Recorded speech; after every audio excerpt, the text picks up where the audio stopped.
بسم اللہ الرحمن الرحیم۔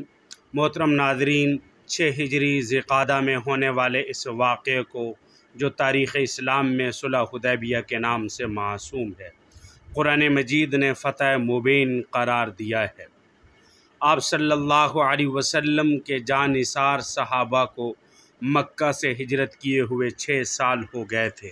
اللہ کے گھر کے حج کی تمنا سب کے دلوں میں شدت اختیار کرتی جا رہی تھی، کیونکہ حج زمانہ جہالت سے ہی عربوں کا شعار رہا ہے۔ کسی دشمن کو بھی اس کی ادائیگی سے نہیں روکا جاتا تھا، اور مسلمانوں کو تو پھر زیادہ حق تھا کہ وہ حج بیت اللہ کی سعادت حاصل کریں۔ اسی لیے رسول کریم صلی اللہ علیہ وسلم نے مدینہ کے آس پاس کی بستیوں میں حج بیت اللہ پر جانے کا اعلان فرما دیا، اور 1400 صحابہ اکرام رضوان اللہ علیہم اجمعین نے یہ سعادت حاصل کرنے کے لیے جمع ہو گئے۔ مشرکین مکہ کی تسلی پر سب نے آپ صلی اللہ علیہ وسلم کے حکم پر مدینہ منورہ سے ہی احرام باندھ لیے، اور قربانی کے جانور بھی ساتھ لے لیے تھے، سوائے نیام کی تلوار کے کوئی ہتھیار ساتھ نہیں لیا تھا۔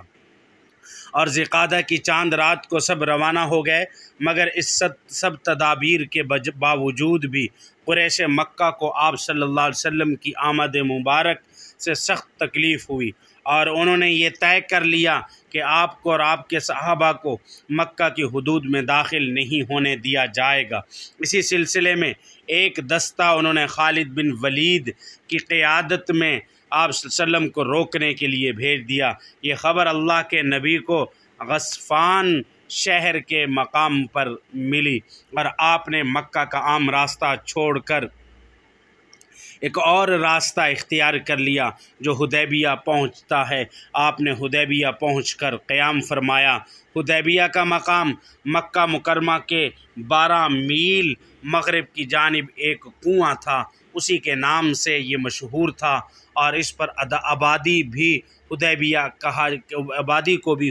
حدیبیہ کہا جانے لگا۔ یہ مکہ کو جدہ سے ملانے والی سڑک پر واقع ہے۔ حدیبیہ میں سب سے پہلے قبیلہ بنو خزاعہ کے سردار بدیل بن ورقہ اپنے ساتھیوں کے ساتھ حاضر ہوئے، جن کے ذریعے رسول اللہ صلی اللہ علیہ وسلم نے اپنے مقصد سفر سے قریش مکہ کو آگاہ فرمایا۔ یہ پیغام سن کر قریش نے ایک سردار عروہ بن مسعود ثقفی کو بھیجا، جس نے نبی کریم صلی اللہ علیہ وسلم سے انتہائی گستاخی سے بات کی۔ اس پر سیدنا ابو بکر صدیق رضی اللہ تعالی عنہ اور حضرت مغیرہ بن شعبہ رضی اللہ تعالی عنہ سے انتہائی سختی سے بات کی، تو عروہ نے قریش مکہ کو جا کر ساری بات بتائی، لیکن قریش نے آپ کی کسی بات پر دھیان نہ دیا۔ پھر آپ صلی اللہ علیہ وسلم نے خراش بن امیہ خزاعی کو قاصد بنا کر قریش کے پاس بھیجا، تو قریش اس کے قتل پر آمادہ ہو گئے،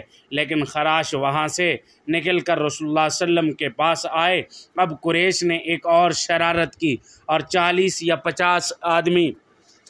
اسلامی لشکر کی طرف روانہ کیے کہ تاکہ کوئی صحابی ہاتھ لگے تو اسے گرفتار کر لیا جائے۔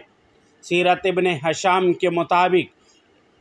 ان لوگوں نے مسلمانوں کے قریب پہنچ کر پتھر برسانے شروع کیے۔ صحابہ نے ان کو گرفتار کر کے نبی کریم صلی اللہ علیہ وسلم کی خدمت اقدس میں پیش کیا، مگر آپ نے انہیں معاف کر دیا۔ نبی کریم صلی اللہ علیہ وسلم نے ایک مرتبہ پھر مفاہمت کی کوشش فرمائی، اور حضرت سیدنا عثمان غنی رضی اللہ تعالی عنہ کو اپنا قاصد بنا کر بھیجا۔ جب سیدنا عثمان غنی رضی اللہ تعالی عنہ نے قریش مکہ کو حضور اکرم صلی اللہ علیہ وسلم کا پیغام دیا، تو وہ بولے کہ اے عثمان، ہم محمد اور ان کے ساتھیوں کو تو اجازت نہیں دیں گے، اگر تم چاہو تو خانہ کعبہ کی زیارت کر سکتے ہو۔ تو عاشق رسول صلی اللہ علیہ وسلم حضرت سیدنا عثمان بن عفان رضی اللہ تعالیٰ عنہ نے کہا کہ میں اپنے حضور صلی اللہ علیہ وسلم کے بغیر یہ نہیں کر سکتا۔ اس جواب پر قریش بہت ناراض ہوئے، اور انہوں نے حضرت عثمان غنی رضی اللہ تعالیٰ عنہ کو پکڑ لیا،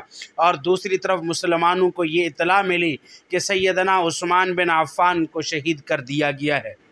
تو مسلمانوں میں غم و غصہ کی لہر دوڑ گئی۔ اللہ کے محبوب صلی اللہ علیہ وسلم نے فرمایا کہ ہم اس وقت تک یہاں سے نہیں جائیں گے جب تک مشرکین سے عثمان کے خون کا بدلہ نہ لے لیں۔ اس کے بعد اللہ کے رسول صلی اللہ علیہ وسلم نے ببول کے درخت کے نیچے ٹیک لگا کر بیٹھ گئے، اور تمام صحابہ رضوان اللہ علیہم اجمعین نے قصاص عثمان پر آپ سے بیعت لی ہے، جسے قرآن مجید نے بیعت رضوان کہا ہے۔ اور جب آپ صلی اللہ علیہ وسلم بیعت لے رہے تھے اور آپ صلی اللہ علیہ وسلم نے آخر میں سیدنا عثمان بن عفان کی جانب سے بھی بیعت فرمائی، اور اپنے بائیں ہاتھ کو حضرت عثمان غنی رضی اللہ تعالیٰ عنہ کا ہاتھ قرار دے کر اسے اپنے دائیں ہاتھ پر رکھا اور فرمایا کہ وہ اللہ اور اس کے رسول صلی اللہ علیہ وسلم کی حاجت میں گئے ہیں۔ قریش نے جب اس بیعت کا حال سنا تو اپنا قاصد بھیج کر مفاہمت کی کوشش کی۔ انہوں نے سہل بن عامر عامری کو چند آدمیوں کے ہمراہ نبی کریم صلی اللہ علیہ وسلم کی خدمت میں بھیجا، اس درخواست کے ساتھ کہ آپ اس سال واپس چلے جائیں، ورنہ تمام عرب یہ کہیں گے کہ محمد صلی اللہ علیہ وسلم نے زبردستی عمرہ کر لیا اور قریش کچھ نہ کر سکے، اس طرح ہماری بے عزتی ہوگی۔ سہیل نے کچھ تجاویز آپ کی خدمت میں پیش کی، جنہیں جناب رسول اللہ صلی اللہ علیہ وسلم نے کچھ تبدیلی سے مان لیا۔ زبانی کلامی یہ معاہدہ ہونے کے بعد آپ صلی اللہ علیہ وسلم نے حضرت علی رضی اللہ تعالیٰ عنہ کو یہ معاہدہ تحریری طور پر لکھنے کا حکم عطا فرمایا۔ انہوں نے سب سے پہلے بسم اللہ الرحمن الرحیم لکھی، جس پر سہیل نے اعتراض کیا تو آپ صلی اللہ علیہ وسلم کے کہنے پہ بسم اللہ کی بجائے بِأَسْمَاءِ اللہم حضرت علی سے لکھوایا۔ اس کے بعد حضرت علی نے لکھا کہ یہ وہ صلح نامہ ہے جو محمد رسول اللہ صلی اللہ علیہ وسلم اور سہیل بن عمر کے مابین طے ہوا۔ اس پر بھی سہیل کو اعتراض ہوا کہ ہم آپ کو اللہ کا رسول نہیں مانتے، اس لیے آپ اپنا نام اور اپنے والد کا نام لکھیے۔ حضور اکرم صلی اللہ علیہ وسلم نے حضرت علی رضی اللہ تعالیٰ عنہ کو تبدیلی کرنے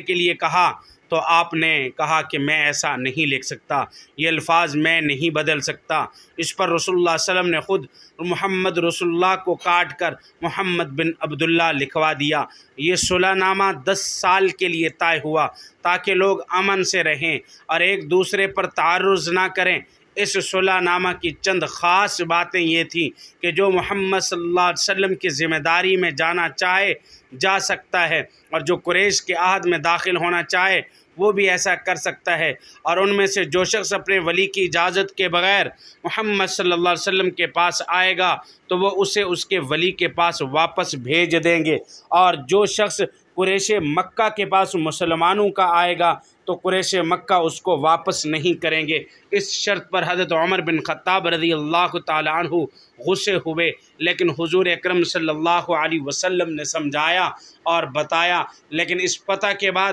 آپ صلی اللہ علیہ وسلم کے اصحاب کو ہمیشہ کے لیے فتح ہوئی، اور حضور اکرم صلی اللہ علیہ وسلم نے اور آپ کے صحابہ نے اس صلح کے بعد دین کو مختلف علاقوں تک بڑی آسانی کے ساتھ اور پھیلانا شروع کر دیا ہے۔ اللہ رب العزت نے اسلام کو ہمیشہ کے لیے فتح نصیب فرمائی ہے۔ وآخر دعوانا الحمد للہ رب العالمین۔